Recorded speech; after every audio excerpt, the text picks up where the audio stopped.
Halo, Assalamualaikum warahmatullahi wabarakatuh. Di sini, saya perwakilan dari kelompok 9 akan menyampaikan mengenai tentang kepemimpinan pendidikan. Bagaimana sih kepemimpinan pendidikan? Apakah kalian sudah tahu? Belum kan? Makanya di sini kita bahas bareng nih, kepemimpinan pendidikan itu bagaimana, teori kepemimpinan itu ada apa aja, terus kualifikasi kepala sekolah itu bagaimana, tugas dan tanggung jawab kepala sekolah itu bagaimana. Itulah yang ada di bab 9 mengenai tentang kepemimpinan pendidikan. Nah, di sini sebelumnya kami akan memperkenalkan diri. Yang pertama, itu ada saya sendiri, yaitu Dia Yunur Indah Rejeki dengan NIM A4102000094. Teman saya, Safina Khoirusabani, itu dengan NIM A4102000092. Dan satu lagi ada Wahyu Putri Lestari dengan NIM A4102000093. Selanjutnya akan diterangkan oleh Safina. Kepemimpinan adalah salah satu fungsi manajemen untuk mempengaruhi, mengarahkan, memotivasi, dan mengawasi orang lain agar dapat melakukan tugas-tugas yang telah direncanakan sehingga mencapai sasaran dan tujuan organisasi. Kemampuan kepemimpinan atau leadership seorang manajer akan sangat mempengaruhi kinerja organisasi, terutama dalam hal pencapaian tujuan organisasinya. Kepemimpinan menurut beberapa ahli. Pertama, Dr. Andes Ngalim Purwanto berpendapat bahwa kepemimpinan adalah tindakan atau perbuatan di antara perseorangan dan kelompok yang menyebabkan baik seorang maupun sekelompok maju ke arah tujuan-tujuan tertentu. Menurut Mamduh M. Hanafi, kepemimpinan adalah proses untuk mengarahkan kegiatan-kegiatan suatu kelompok. Menurut Ralph M. Stoddard, kepemimpinan adalah proses mempengaruhi kegiatan-kegiatan kelompok yang diorganisir menuju kepada penentuan dan pencapaian tujuan. Menurut Robert Dubin, menyatakan kepemimpinan dalam organisasi berarti penggunaan kekuasaan dan pembuatan keputusan-keputusan. Pendapat Fred E. Fiedler, kepemimpinan adalah individu di dalam kelompok yang memberikan tugas pengarahan dan pengorganisasian yang relevan dengan kegiatan-kegiatan kelompok. Dalam suatu lembaga atau organisasi yang terstruktur, seorang pemimpin memiliki kewenangan untuk memerintah, untuk menginstruksikan bawahan, atau untuk melakukan sesuatu yang dikehendaki. Seorang pemimpin perlu mampu membangun dan menggunakan otoritas yang diterima oleh bawahannya dan mampu mempengaruhi bawahannya. Pemimpin mempunyai power daripada bawahannya. Menurut John French dan Bertram Raven, power diperoleh dari 1. Legitimate power adalah kemampuan seseorang untuk mempengaruhi orang lain karena kedudukannya. Bentuk kekuasaan ini adalah membuat anggota merasa bertanggung jawab dan menghormati posisi tertentu. Pemimpin yang menggunakan legitimate power akan dipatuhi oleh anggotanya. Kekuasaan ini biasanya didasarkan pada suatu peran sehingga dapat dengan mudah diatasi segera setelah seseorang kehilangan posisi. 2. Reward power. Seseorang memperoleh kekuasaan dari kemampuannya memberikan imbalan pada orang lain karena kepatuhannya. Bentuk kekuasaan ini didasarkan pada gagasan bahwa sebagai masyarakat, kita lebih cenderung melakukan sesuatu dengan baik ketika kita mendapatkan balasan yang kita sukai. 3. Coercive power merupakan kekuasaan yang diperoleh karena kemampuan untuk menghukum. Artinya bahwa bawahan menyetujui atau patuh karena adanya rasa takut. Bentuk kekuasaan ini adalah bersumber dari tindakan pemaksaan. Tujuan utama pemaksaan yaitu kepatuhan dan kekuasaan dengan mengandalkan ancaman dalam gaya manajemennya. 4. Expert power. Kekuasaan yang didapat karena seseorang mempunyai keahlian tertentu. Bentuk kekuasaan ini didasarkan pada pengetahuan yang mendalam. Semakin seseorang mempunyai keahlian yang sulit tergantikan oleh orang lain, orang tersebut semakin besar kekuasaannya. 5. Referent power. Kekuasaan yang diperoleh karena karisma kepribadian seseorang. Bentuk kekuasaan ini adalah tentang manajemen yang didasarkan pada kemampuan untuk memberikan rasa penerimaan kepada seseorang. Pemimpin yang memiliki kekuasaan ini sering dilihat sebagai panutan yang dikagumi, sering memberikan apresiasi dan berpengaruh kuat dalam kelompok karena kepribadiannya. Teori kepemimpinan. Teori-teori yang membahas kepemimpinan secara garis besar dapat dikelompokkan ke dalam 3 teori, yaitu teori sifat, teori perilaku, dan teori situasi. 1. Teori sifat.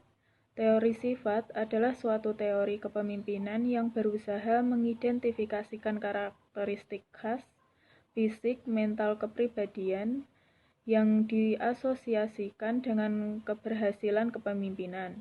Teori ini mengasumsikan bahwa pemimpin mempunyai sifat atau karakteristik tertentu yang dibawa sejak lahir. Jadi, dengan kata lain, teori ini berpendapat bahwa pemimpin itu dilahirkan bukan dipelajari atau diajarkan. Teori ini mengandalkan pada penelitian yang berhubungan berbagai sifat dengan karakteristik sukses tertentu. Edwin Giseli, seorang peneliti, menemukan sifat-sifat tertentu yang tampaknya penting untuk kepemimpinan efektif. Adapun sifat-sifat tersebut yaitu A. Kemampuan dalam kedudukannya sebagai pengawas atau pelaksanaan fungsi-fungsi dasar manajemen, terutama pengarahan dan pengawasan pekerjaan orang lain. B. Kebutuhan akan prestasi dalam pekerjaan, mencakup pencarian tanggung jawab dan keinginan sukses. C. Kecerdasan mencakup kebijakan, pemikiran kreatif, dan daya pikir. D. Ketegasan. Kemampuan yang berhubungan dengan pengambilan keputusan dan pemecahan masalah dengan cepat dan tepat. E. Kepercayaan diri, pandangan terhadap dirinya yang mampu untuk menghadapi masalah. F. Inisiatif, kemampuan bertindak tidak bergantung pada orang lain, mengembangkan serangkaian kegiatan dan menemukan cara-cara baru yang inovatif. 2. Teori perilaku. Teori perilaku kepemimpinan memfokuskan pada perilaku apa yang dilakukan oleh pemimpin, yang membedakan dengan yang tidak memimpin. Jika perilaku pemimpin dapat diidentifikasi, maka seorang yang akan menjadi pemimpin dapat mempelajari terlebih dahulu perilaku tersebut, sehingga apabila menjadi pemimpin akan menjadi pemimpin yang efektif. Jadi, teori perilaku berbeda dengan teori sifat yang menunjukkan bahwa pemimpin itu dilahirkan. Dalam teori perilaku lebih menekankan bahwa pemimpin itu bisa dipelajari. Gaya kepemimpinan teori perilaku. 1. Job-centered. Pemimpin yang job-centered adalah pemimpin yang menerapkan pengawasan secara ketat sehingga bawahan melakukan pekerjaan atau tugas berdasarkan prosedur yang telah ditentukan. 2. Employee-centered.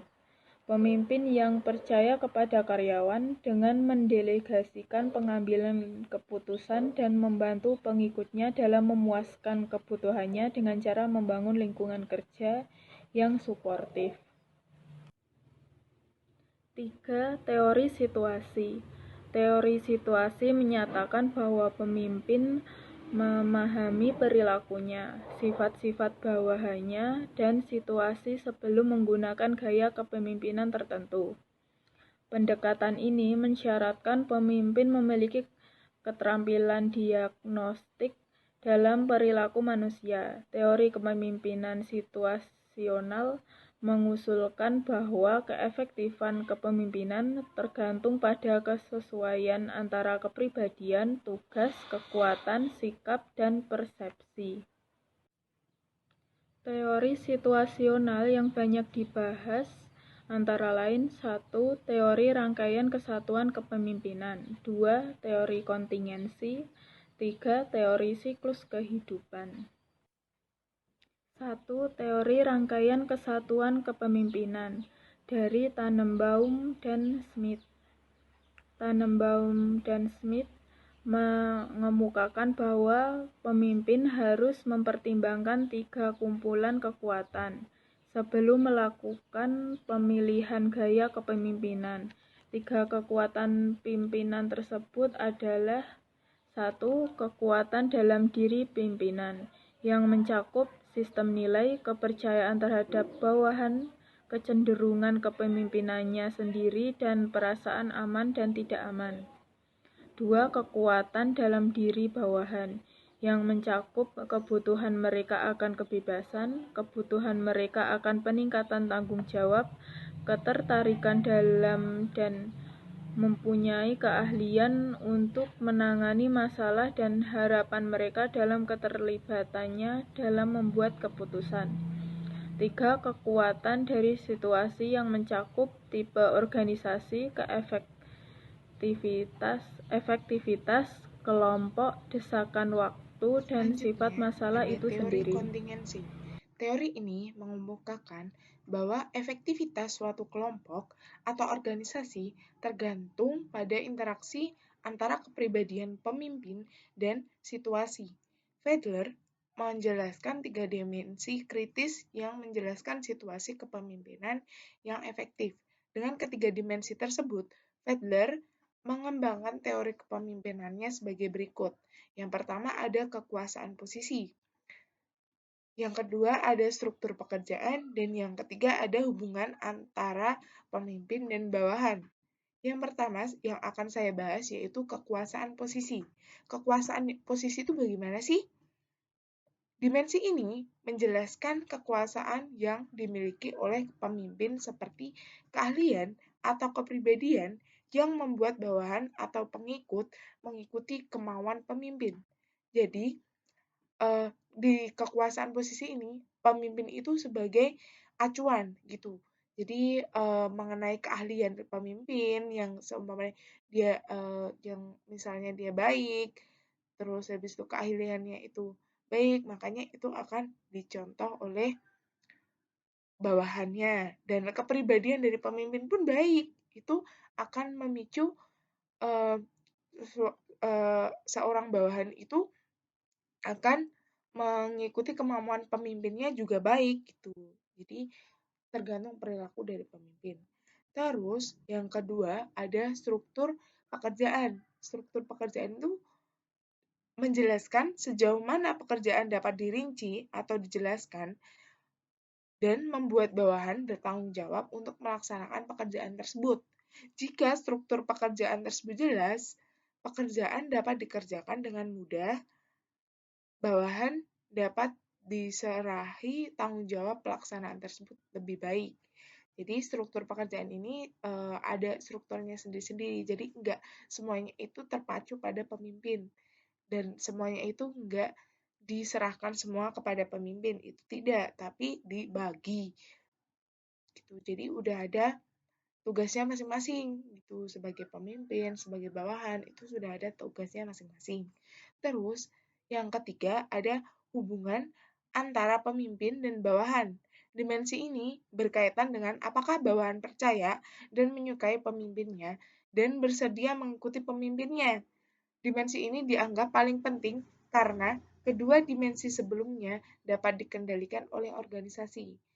Nah, di hubungan antar pemimpin dan bawahan ini, hubungan antar manusia ya, ini tuh jadi kalau pemimpinnya itu baik kepada bawahannya, maka bawahannya juga akan mengikuti seorang pemimpin tersebut, mengikuti baiknya gimana. Maka tujuan suatu organisasi itu akan tercapai. Gitu.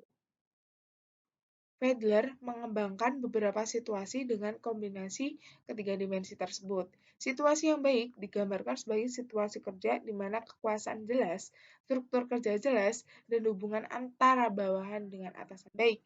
Sebaliknya, Situasi tidak baik akan terjadi apabila kekuasaan posisi kecil, struktur kerja tidak jelas, hubungan bawahan dan atasan tidak begitu baik. Dari kedua titik ekstrim tersebut, kemudian ditarik situasi-situasi lain yang menghubungkan garis kontinum antara kedua titik tersebut. Nah, yang terakhir ada teori model kepemimpinan Hersey dan Blanchard. Teori kepemimpinan ini menekankan pada efektivitas kepemimpinan tergantung pada bawahan yang memiliki kesiapan. Kesiapan yang bagaimana sih? Kesiapan bawahan yang menyangkut keinginan menggapai prestasi, siap untuk menerima tanggung jawab, kemampuan mengerjakan tugas, dan pengalaman bawahan.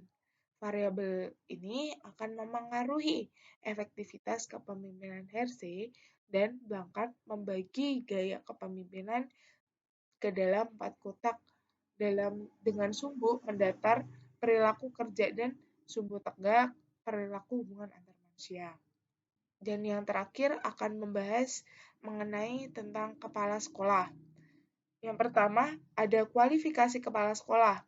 Dalam bidang pendidikan, khususnya di sekolah, kepala sekolah sebagai pimpinan dipandang sebagai seorang individu yang paling bertanggung jawab pada pendidikan dalam tahun-tahun belakangan ini.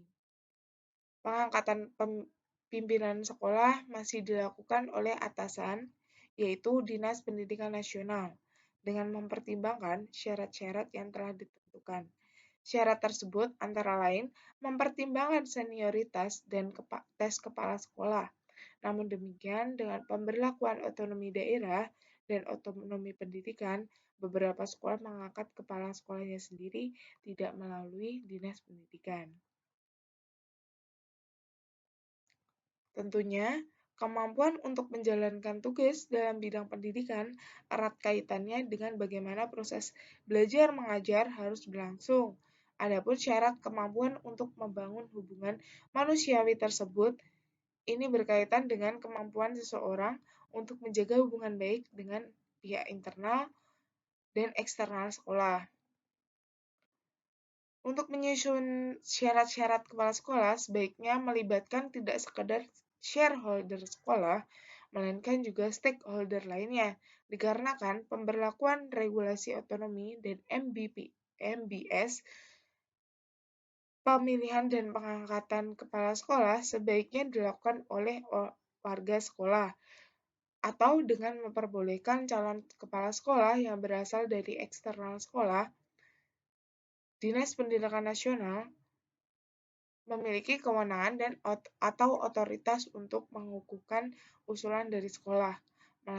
Selain itu, rentangan masa tugas kepala sekolah sebaiknya dibatasi, misalnya 2 periode menjabat dengan masa kerja 4 tahun.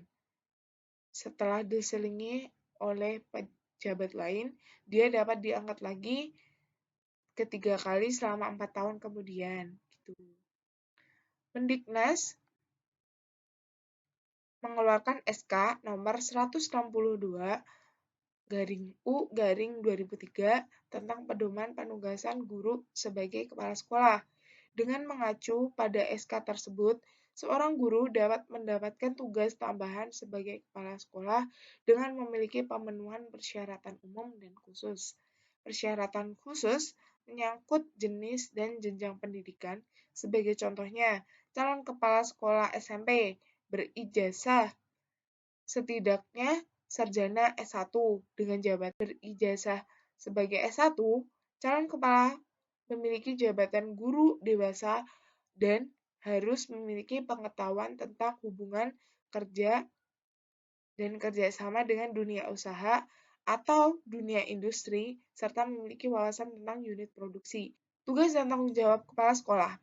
Yang kedua, kepala sekolah bertugas dan bertanggung jawab terhadap bidang-bidang seperti yang pertama, ada kurikulum, yang kedua ada personalia, yang ketiga ada kesiswaan, yang keempat ada keuangan, yang kelima ada sarana pendidikan, yang keenam ada sistem informasi sekolah, dan yang ketujuh ada supervise pendidikan. Selama ini, kepala sekolah lebih memperhatikan masalah-masalah internal, seperti efisiensi, efektivitas, produktivitas sekolah. Di lingkungan pendidikan, penekanan kepada kepala sekolah harus terkait dengan kepuasan stakeholder. Stakeholder itu maksudnya kayak warga sekolah gitu ya. Penekanan pada keputusan stakeholder tersebut akan menyebabkan sekolah melakukan inovasi-inovasi. Dengan demikian, sekolah akan selalu berupaya untuk menjadi yang terbaik. Demikianlah pembahasan kami mengenai kepemimpinan pendidikan. Intinya, dari kepemimpinan pendidikan itu terdapat kepala sekolah dan harus ada struktur-strukturnya yang jelas. Jadi, pembagian tugas itu juga jelas gitu, nggak hanya kepala sekolah saja. Demikian penjelasan dari kami, kurang lebihnya kami mohon maaf. Wassalamualaikum warahmatullahi wabarakatuh.